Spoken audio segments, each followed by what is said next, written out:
සියලුම ආතරයිටිස් රෝග සඳහා රාජපුර හන්දි තෙල ඔබ සුවෙන් තබයි.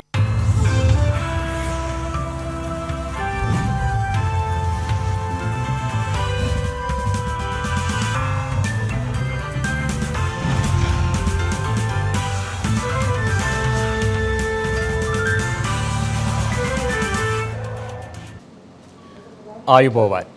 යථාර්ථවාදීව ලෝකයේ දෙස බලන්නට සත්‍ය සිදුවීම් සම්පින්ඩනයක පුවත් දිගහැරුම ශ්‍රද්ධා රූපවාහිනී 6:30 ප්‍රධාන ප්‍රවෘත්ති විකාශය සමගින් මම ලකිඳුණු වංග ප්‍රථමයෙන් සිරස්තල.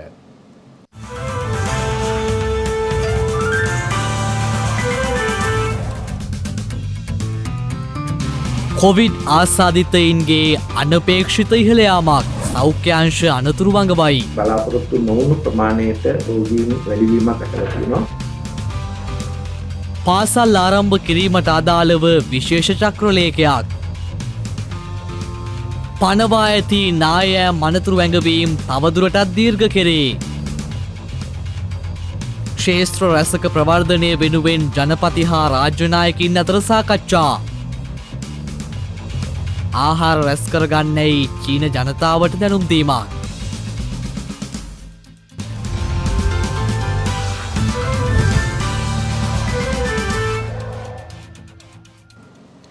දිවයිනේ ප්‍රදේශ කිහිපයක මේ වන විට බලාපොරොත්තු නොවූ ලෙස කොවිඩ් ආසාදිතයින්ගේ ඉහළ යාමක් දක්නට ලැබෙන බව විශේෂඥ වෛද්‍ය හේමන්ත හේරත් මහතා පවසනවා. ඒ හේතුවෙන් අහඹු කොවිඩ් පරීක්ෂණ සංඛ්‍යාවද ඉහළ නැංවීමටයි සෞඛ්‍ය අමාත්‍යාංශය තීරණය කර ඇත්තේ. ඊයේ මෙරටින් නව කොවිඩ් ආසාදිතයින් 573ක් වාර්තා වුණා. ඒත් සමග මෙරට සමස්ත කොවිඩ් ආසාදිතයින් සංඛ්‍යාව දැක්ුණේ 5,42,212ක් ලෙසයි. එමෙන්ම සෞඛ්‍ය සේවා අධ්‍යක්ෂ ජනරාල්වරයා විසින් ඊයේ දිනේ කොවිඩ් ආසාදිත මරණ 10ක් තහවුරු කිරීමත් සමග මෙරට සමස්ත කොවිඩ් මරණ සංඛ්‍යාව 13,770ක් දක්වා ඉහළ ගියා. නැවතත් යම්කිසි ආකාරයකින් රෝගීන්ගේ වැඩිවීමක් තිබෙනවාද? පෙර පරිදිම අහඹු පරීක්ෂණ රටපුරා ක්‍රියාත්මක වෙනවාද? මෙහිදී අපිට අවධාරණය වුණේ අහඹු පරීක්ෂණ වැඩියෙන් කිරීමේ අවශ්‍යතාවය. ඒ සඳහා අවශ්‍ය වැඩපිළිවෙළ සකස් කරලා තියෙනවා. විශේෂයෙන්ම රෝහල් ආශ්‍රිතව කැසෙම්බිරිස්සාව වැනි රෝග ලක්ෂණත් එක්ක පැමිණෙන සෑම පුද්ගලයෙකුගේම කොවිඩ් රෝගය සඳහා පරීක්ෂා කිරීමේ වැඩපිළිවෙල ක්‍රියාත්මක වෙනවා. ඊට අමතරව අහඹු පරීක්ෂණ කිරීමේ වැඩපිළිවෙල ව්‍යාප්ත කිරීම දිගින් දිගටම සිද්ධ වෙනවා. මේ මොහොත වෙනකොටත් යම් ප්‍රදේශ කීපයක අපි බලාපොරොත්තු නොවුණු ප්‍රමාණයට රෝගීන් වැඩිවීමක් දැකලා තියෙනවා. සංචරණ සීමාවන් දිහිල් කිරීම හරහා නැවත රෝගයේ වැඩිවීමට තියෙන ඉඩකඩක් ඇති කළොත් මම හිතනවා තත්ත්වය බරපතල වෙනවා. ඒ වගේම මේකේ ප්‍රතිඵලය ඉදාට පහුවදා දකින්න හම්බ වෙන්නේ නැහැ. සති කීපයකින් දකින්නේ. එමෙන් මේ මහතා සඳහන් කළේ එළඹෙන දීර්ඝ සතියන්තය තුළ සෞඛ්‍ය නීති උල්ලංඝනය කළහොත් මෙම තත්ත්වය තවත් උග්‍ර විය හැකි බවයි. ඉදිරි දින කිහිපය තුලත් දීර්ඝ නිවාඩුවක් ලැබෙනවා. බොහෝ දෙනෙක් සමහර විට සිකුරාදාත් නිවාඩු දමලා විවිධ ගමන් බිමන් යාමට මේ වෙනකොටත් සැලසුම් කරලා ඇති. අපිත් ඒකට සම්මාදන් වුණොත් ඒක තවත් එක්කෙනෙක්ගෙන් හරි ඒකට එකතු වීමක් පමණයි සිද්ධ වෙන්නේ. ඒ නිසා මෙම අවස්ථාවේ එවැනි ගමන් බිමන් වලින් වැළකී සිටීමට පුළුවන් හැම දිනෙකම එවැයින් වැළකී සිටීම වැදගත් වෙනවා. ඒ වගේම තමයි යම් ආකාරයකට අත්‍යවශ්‍ය හේතුවක් මත ගමන් බිමනක යෙදෙනවා නම් පුද්ගලයන් එක්රැස් වෙන ස්ථානවලට යනවා නම් එම ස්ථානවල ජනතාව පිරී ගැවසී සිටිනවා නම් එම ස්ථානවලට යෑමෙන් වැළකී වෙනත් නිස්කලංක තැනක තමන්ගේ විවේකයේ ගත කරලා කටයුතු කිරීම මම හිතනවා මේ මොහොතේ වැදගත් වෙනවා. මේ අතර දිවයින පුරා සිදුවන කොවිඩ් එන්නත් කරන කටයුතු අදත් ක්‍රියාත්මක වුණා. මේ අතර මේ වන විට වෛරසය ආසාදිතව රෝහල්වල ප්‍රතිකාර ලබන සමස්ත පුද්ගලයන් සංඛ්‍යාව 14562ක් වන අතර වෛරසය ආසාදිතව සිට සුවය ලැබූ සමස්ත පුද්ගලයන් සංඛ්‍යාව දැක්වෙන්නේ 5,13,880ක් ලෙසයි. කොවිඩ් මර්ධන එන්නතක් ලෙස නිපදවූ නොවැක්ස් එන්නත භාවිතයට පළමු වරට අනුමැතිය හිමි වී ඇති බව විදෙස් මාධ්‍ය වාර්තා කළා.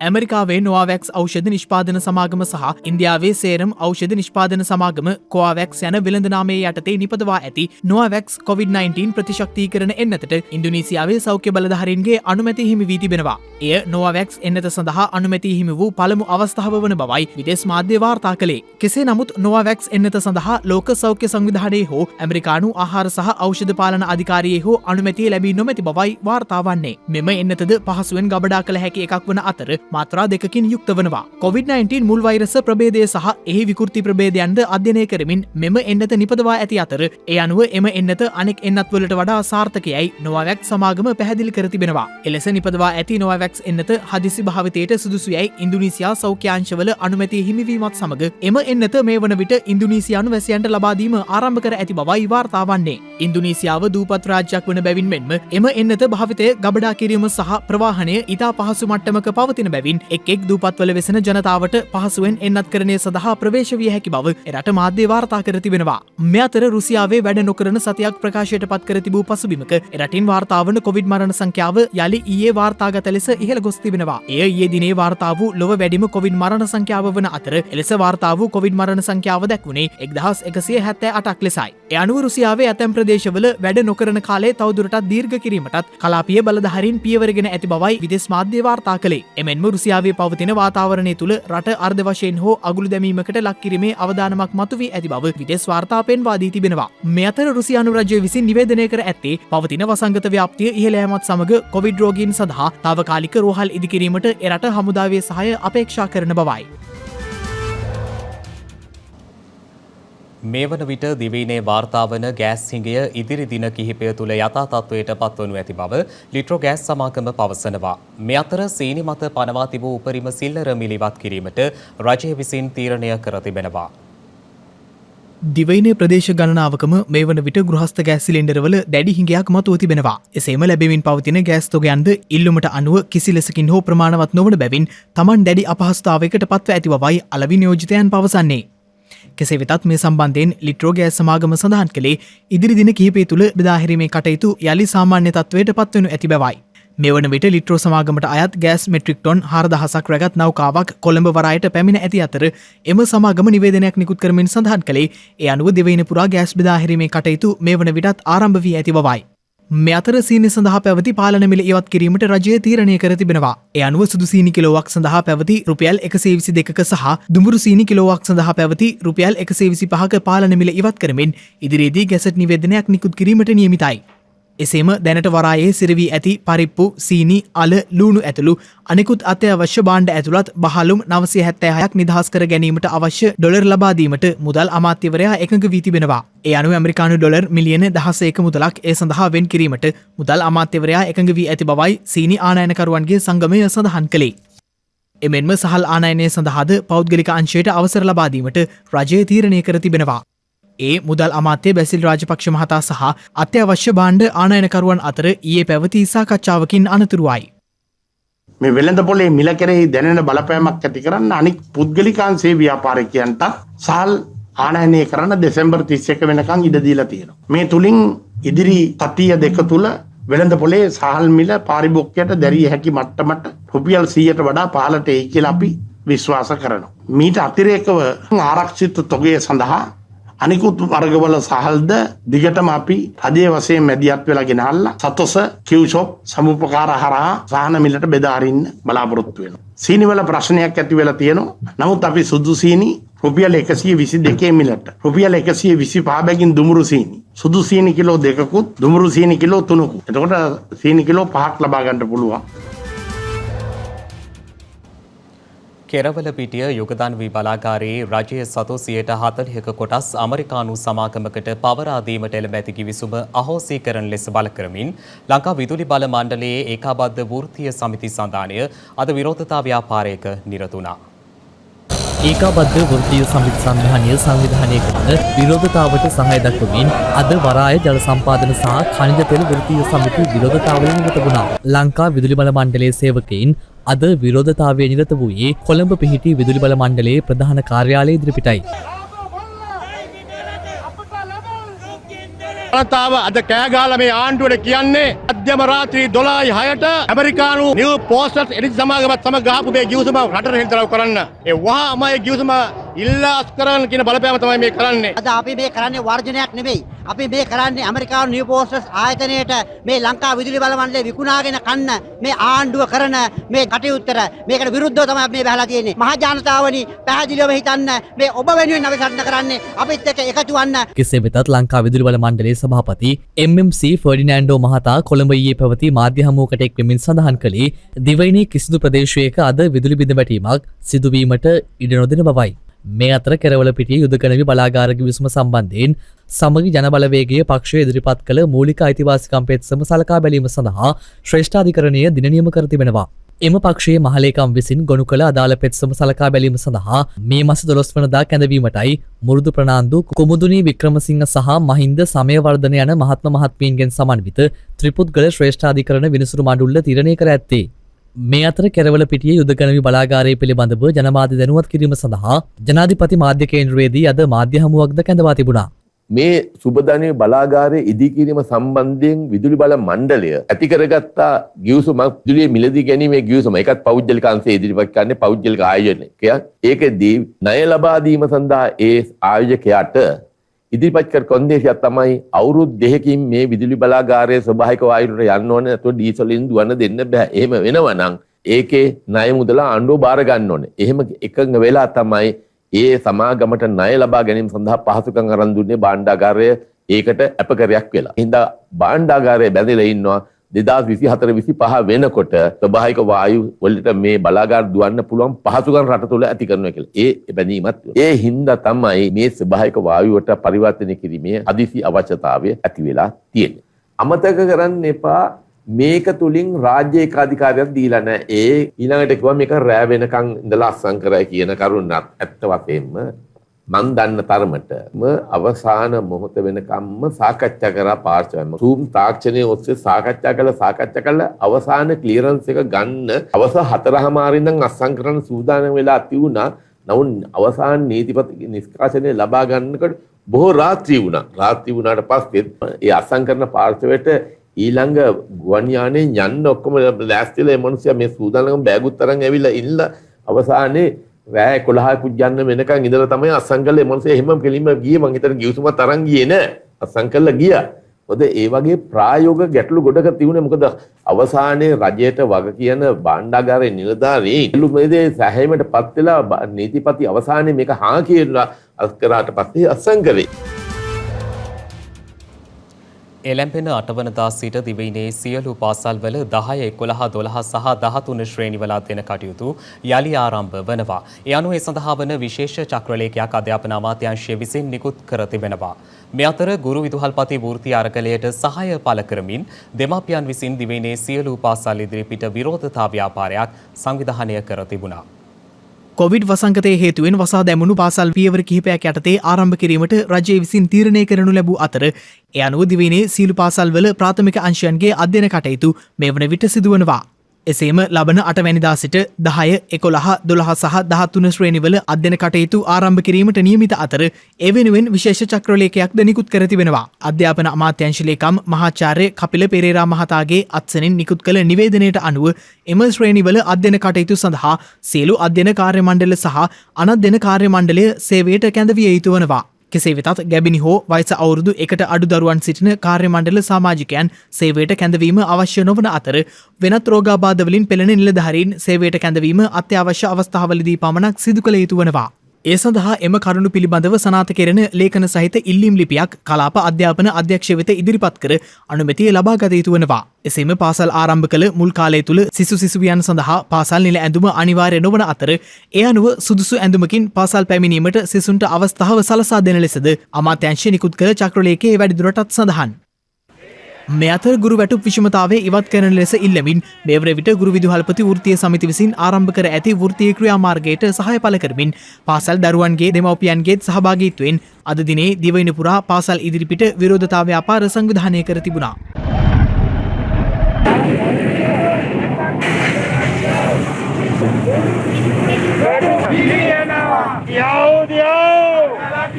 අද මේ සටන දෙමව්පියන්ගේ සහ අපේ සටනක් බවට අපි පත් කරා. අපි ආණ්ඩුවට කියනවා අයවැයට පෙර මේ ප්‍රශ්න විසඳුමක් ඕනේ. එහෙම නැති වුණොත් අපි අපේ අරගලේ තවත් අපි ඉස්සරහට ගෙන්න අපි මේ වෙන විට සෙසු වෘත්ති සමිති සමග සාකච්ඡා කරලා තියෙනවා. ඊයේ අපි දැක්ක අගමැතිවරයා කිව්වා පැහැදිලිවම ගුරු සටන ගැන.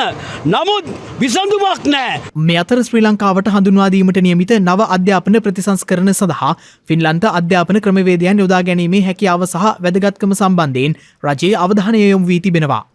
ඒ සම්බන්ධයෙන් වන වැඩමුළුවක් 8 දෙනෙකුගෙන් සමන්විත ෆින්ලන්ත අධ්‍යාපනඥයන් කණ්ඩායමකගේ සහභාගීත්වයෙන් පසුගියදා මහරගම ජාතික අධ්‍යාපන ආයතනයේදී ආරම්භ කෙරුණා. ලොව දියුණුම සහ ඉහළම අධ්‍යාපන ක්‍රමවේදයන් යොදා ගනිමින් සකසා තිබෙන ෆින්ලන්ත අධ්‍යාපන ක්‍රමවේදයන් මේ රටට හඳුන්වා දීමට නියමිත අධ්‍යාපන ප්‍රතිසංස්කරණ සඳහා භාවිත කිරීම, පාසල් විෂය නිර්දේශයන් සඳහා භාවිත කිරීම, බහුකාර්ය පන්ති කාමර සැකසුම ආදිය පිළිබඳ අධ්‍යාපනඥයන් නිලධාරීන් දැනුවත් කිරීම මෙම වැඩමුළුවේ අරමුණයි. එක්සත් ජාතීන්ගේ දේශගුණික විපර්යාස පිළිබඳ රාජ්‍ය නායක සමුළුවට සහභාගී වී සිටින ජනාධිපතිවරයා ඊයේ මෙරට විවිධ ක්ෂේත්‍ර රැසක ප්‍රවර්ධනය සඳහා රාජ්‍ය නායකින් සහ නියෝජිතින් සමග සාකච්ඡා පවත්වා තිබෙනවා. ස්කොට්ලන්තයේ ග්ලාස්ගෝහි පැවැත්වෙන COP26 සමුළුවට සමගාමීව රාජ්‍ය නායකයන් සහ නියෝජිතයන් සමග ජනාධිපති ගෝඨාභය රාජපක්ෂ මහතා වෙළඳ සංචාරක අධ්‍යාපනය ඇතුළු ක්ෂේත්‍ර රැසක ප්‍රවර්ධනය වෙනුවෙන් සාකච්ඡාවන්හි නිරත වූ බවයි ජනාධිපති මාධ්‍යංශය ප්‍රකාශ කළේ. ඒ අනුව ශ්‍රී ලංකාව සහ බහරේන් රාජ්‍ය අතර දිගුකාලීන මිතුදම තවදුරටත් ශක්තිමත් කර ගැනීම පිළිබඳ ජනාධිපතිතුමා සහ බහරේන් රාජකීය කුමරුවන අග්‍රාමාත්‍ය සල්මන් බීන් හමාඩ් අල් කලීෆා මහතා අතර සාකච්ඡා පවත්වා තිබෙනවා. ගෘහ සේවය වෙනුවට වෘත්තීය නිපුණතාවන්ගෙන් යුත් ශ්‍රී ලාංකිකයින්ට බහරේන් රාජ්‍ය තුළ රැකියා අවස්ථා උදා කර ගැනීම ඇතුළු ශ්‍රේෂ්ඨ කිහිපයක් පිළිබඳවද එහිදී සාකච්ඡා කර ඇති බවයි ජනාධිපති මාධ්‍යංශය සඳහන් කළේ. ශ්‍රී ලංකන් ගුවන් සේවය නේපාලය සහ ශ්‍රී ලංකාව අතර සතියකට ගුවන් ගමන් වාර 4ක් සිදු කරන අතර එම ගුවන් ගමන් වාර සංඛ්‍යාව වැඩි කිරීම දෙරට අතර සංචාරක සහ අධ්‍යාපන ක්ෂේත්‍රවල ප්‍රවර්ධනය පිළිබඳ ජනාධිපතිතුමා සහ නේපාල අග්‍රාමාත්‍ය ෂා බහුදුරු දෙව්බා මහතා අතර සාකච්ඡාවේදී අවධානය යොමු වුණා. පොදු රාජ්‍ය මණ්ඩලීය මහලේකම් පැට්‍රිෂියා ස්කොට්ලන්ඩ් මහත්මිය සහ ජනාධිපති ගෝඨාභය රාජපක්ෂ මැතිතුමා අතර හමුව ග්ලාස්ගෝහි මර්චන්ට් මන්දිරයේදී සිදු වුණා. පොදු රාජ්‍ය මණ්ඩලීය රටවල වෙළඳපොළ අවස්ථා පුළුල් කර ගැනීමට සහාය වන බව පැට්‍රිෂියා මහත්මිය ජනාධිපතිතුමා සමග සඳහන් කර තිබෙනවා. වේල්සෙහි ඔටුන්න හිමි චාල්ස් කුමරු, යුක්‍රේන ජනාධිපති ව්ලාඩිමිර් සෙලෙන්ස්කි මහතා, ලෝක වෙළඳ සංවිධානයේ අධ්‍යක්ෂ ජනරාල් නගෝසි ඔකොන්ජෝ මහත්මිය මෙන්ම මැද පෙරදිග සහ බටහිර රටවල රාජ්‍ය නායකයින් සහ රාජ්‍ය නියෝජිතයින් හමු වූ ජනාධිපතිතුමා ශ්‍රී ලංකාවේ සංචාරක ආර්ථික ඇතුළු ක්ෂේත්‍ර රැසක නව අවස්ථා උදා කර ගැනීම පිළිබඳ සාකච්ඡා පැවැත් වූ බවයි ජනාධිපති මාධ්‍යංශය ප්‍රකාශ කළේ. ඉදිරි පැය 36 ඇතුළත දිවයිනේ බොහෝ ප්‍රදේශවලට වැසි හෝ ගිගුරුම් සහිත වැසි ඇතිවිය හැකි බව කාලකුණ විද්‍යා දෙපාර්තමේන්තුව දැනුම් දී තිබෙනවා. දිවයිනාශ්‍රිතව පැවති අඩුපීඩන කලාපය මේ වන විට ක්‍රමයෙන් දිවයිනෙන් ඉවතට ගමන් කරමින් පවතින බව කාලකුණ විද්‍යා දෙපාර්තමේන්තුව පවසනවා. කෙසේ වෙතත් දිවයිනාශ්‍රිතව තවදුරටත් ගිගුරුම් සහිත වැසි ඇතිවීම සඳහා හිතකර වායුගෝලීය තත්ත්වයක් පවතින බවයි නිවේදනයක් නිකුත් කරමින් එම දෙපාර්තමේන්තුව සඳහන් කළේ. ඒ හේතුවෙන් ඉදිරි පැය 36 ඇතුළත දිවයිනේ බොහෝ ප්‍රදේශවල සවස් කාලයේ හෝ රාත්‍රී කාලයේදී තැනින් තැන වැසි හෝ ගිගුරුම් සහිත වැසි ඇතිවිය හැකි බව එම නිවේදනයේ සඳහන්. එහිදී ඌව උතුරු මැද මධ්‍යම සහ වයඹ පළාත්වල ඇතැම් ස්ථානවලට මිලිමීටර් 75ට වැඩි තද වැසි අපේක්ෂිතයි. එමෙන්ම බස්නාහිර සහ සබරගමුව පළාත්වලත් ගාල්ල සහ මාතර දිස්ත්‍රික්කවලත් විටින් විට වැසි ඇතිවිය හැකි බව එම නිවේදනයේ සඳහන්. ඒ අනුව ගිගුරුම් සහිත වැසි සමග ඇතිවිය හැකි తాවකාලික තද සුළං වලින් සහ අකුණු මගින් සිදුවන අනතුරු අවම කර ගැනීමට අවශ්‍ය පියවර ගන්නා ලෙසයි එම නිවේදනයේ මගින් වැඩිදුරටත් දැනුම් දී ඇත්තේ. මේ අතර දිවයිනේ බොහෝ ප්‍රදේශවලට ඇදහැළුණු අධික වර්ෂාපතනයත් සමග දිස්ත්‍රික්ක 8ක් සඳහා බලපැවැත්වෙන පරිදි නායෑම් පිළිබඳ අනතුරු ඇඟවීමේ නිවේදනයක් ජාතික ගොඩනැගිලි පර්යේෂණ සංවිධානයේ විසින් නිකුත් කර තිබෙනවා. ඒ අනුව බදුල්ල දිස්ත්‍රික්කයේ ඇල්ල සහ පස්සර යන ප්‍රදේශ සහ මාතලේ දිස්ත්‍රික්කයේ උකුවෙල සහ රත්තොට ප්‍රාදේශීය ලේකම් කොට්ටාශවල නායෑම් පිළිබඳ අවධානමක් පවතින බවයි එම නිවේදනයේ මගින් දක්වා ඇත්තේ. එමෙන්ම ගාල්ල, කළුතර, කෑගල්ල, මහනුවර, මාතලේ, නුවර එළිය, රත්නපුර සහ බදුල්ල යන දිස්ත්‍රික්කවල ජනතාවද නායෑම් පිළිබඳ විමසිල්ලෙන් පසුවිය යුතු බවයි එම නිවේදනයෙන් දක්වා ඇත්තේ. මේ අතර පසුගිය පැය 24ක කාලය තුල දිවයිනේ ඇති වූ වර්ෂාව සහ ආපදා තත්ත්වය සම්බන්ධයෙන් ආපදා කළමනාකරන මධ්‍යස්ථානයේ අධ්‍යක්ෂ මේජර් ජෙනරාල් සුදන්ත රණසිංහ මහතා අද මාධ්‍ය වෙත කරුණු දක්වා සිටියා. පසුගිය පැය 24 බදුල්ල, මාතලේ සහ කුරුණෑගල යන දිස්ත්‍රික්කවලට ආපදා තත්ත්වයන් නැති වුණා. නුවර එළිය, බදුල්ල දිස්ත්‍රික්කවල පස්කඩු අඩු කඩාවැටීම් ශනික ගම් වතුර සහ අධික වර්ෂාව යටතේ පළපනේ ප්‍රාදේශීය ලේකම් කොට්ටාශ නුවරඑළිය ප්‍රාදේශීය ලේකම් කොට්ටාශ ඇල්ල ප්‍රාදේශීය ලේකම් කොට්ටාශවල දිවාසුරුකුම් මධ්‍යස්ථාන සංඛ්‍යාවක් පවත්වාගෙන යනවා. මේ සංඛ්‍යාවල මේ වෙනකොට පවුල් 100කට ආසන්න සංඛ්‍යාවක් ස්ථානගත කරලා තියෙනවා. කෙසේ වෙතත් බලාපොරොත්තු වෙනවා ඉදිරි පැය 24 තුරදී අවපීඩන තත්ත්වය පහව යාම සමගම සහ වර්ෂාපතන අඩුවීම සමග නැවතත් යථා තත්ත්වයට පත් වෙයි කියලා ජනතාවගෙන් ඉල්ලීමක් කරන්නේ විමසිලිමත්ව සිටින්න උපදෙස් ලබා ගන්න. ප්‍රශ්නයක් තිබේ නම් 117 ආපදා කළමනාකරණ මධ්‍යස්ථානයේ අමතන්න. දැන් තවත් දේශීය පුවත් කිහිපයක් කෙටියෙන්.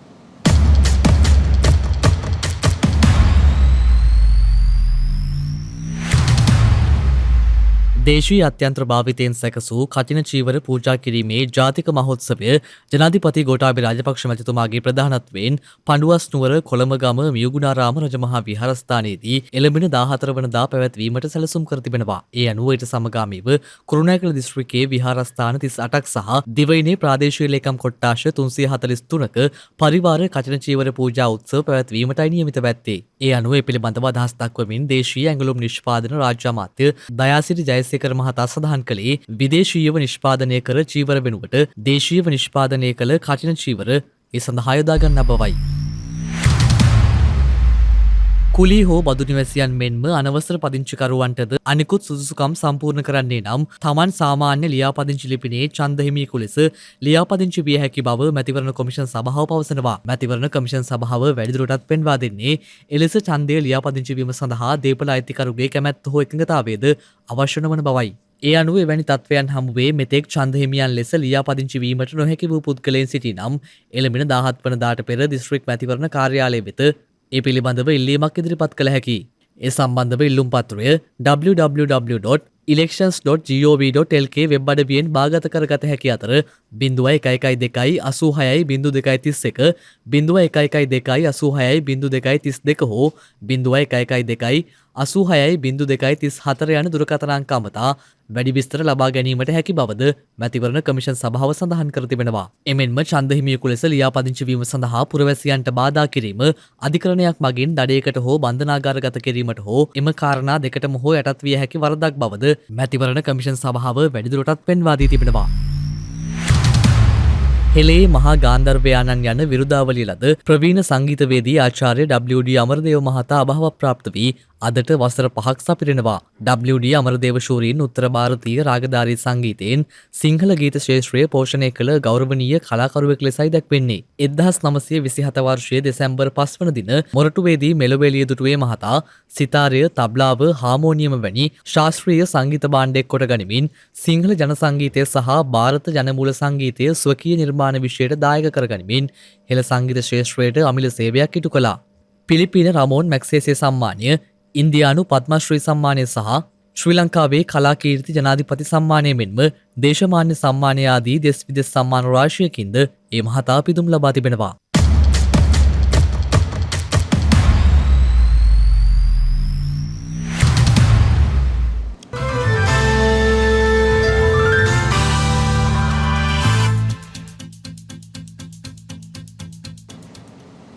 අවධානය විදෙස් පුවත් වෙත. හදිසියේ ඇතිවන ඕනෑම තත්ත්වයකදී භාවිතයට ගැනීම සඳහා ආහාර ද්‍රව්‍ය රැස් කර ගන්නා ලෙස චීන රජය විසින් එරට ජනතාව වෙත දැනුම් දී තිබෙනවා.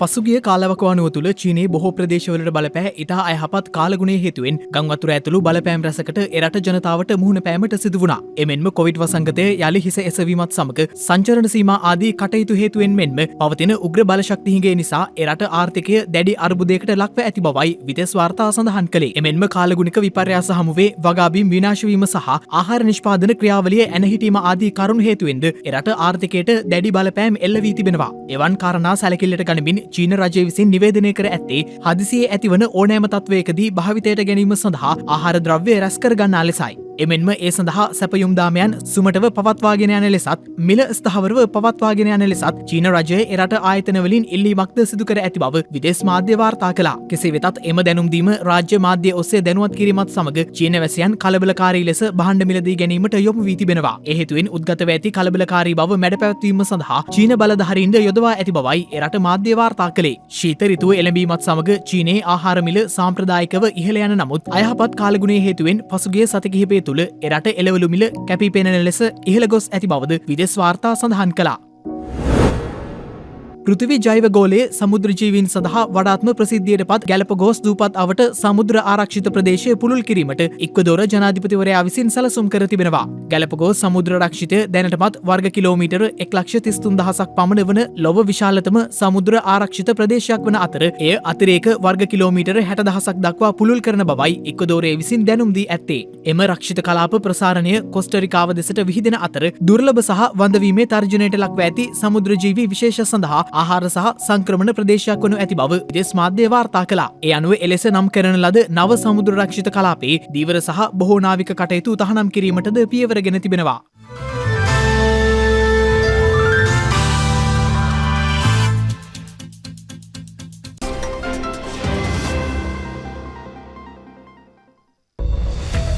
හෙට නොවැම්බර් 4 වැනිදා සිරිලක් දැයට විද්‍යා දැනුම බෙදාදුන් විදුසර විද්‍යා සංගරාව මුල් වරට නිකුත් කර ඇත්තේ 1987 වසරේ නොවැම්බර් මස 4 වන දිනයි. ඉහළ කොත්මලේ ජලවිදුලි බලාගාරයට අයත් උමං මාර්ගය විවෘත කර ඇත්තේ 2010 වසරේ නොවැම්බර් මස 4 වන දිනයි. බැරැක් ඔබාමා එක්සත් ජනපදයේ ජනාධිපති ලෙස තේරීපත් වූ ද්විවාර්ගික සහ අප්‍රිකානු ඇමරිකානු සම්භාවයක් ඇති පළමු පුද්ගලයා බවට පත්ව ඇත්තේ 2008 වසරේ නොවැම්බර් මස 4 වන දිනයි.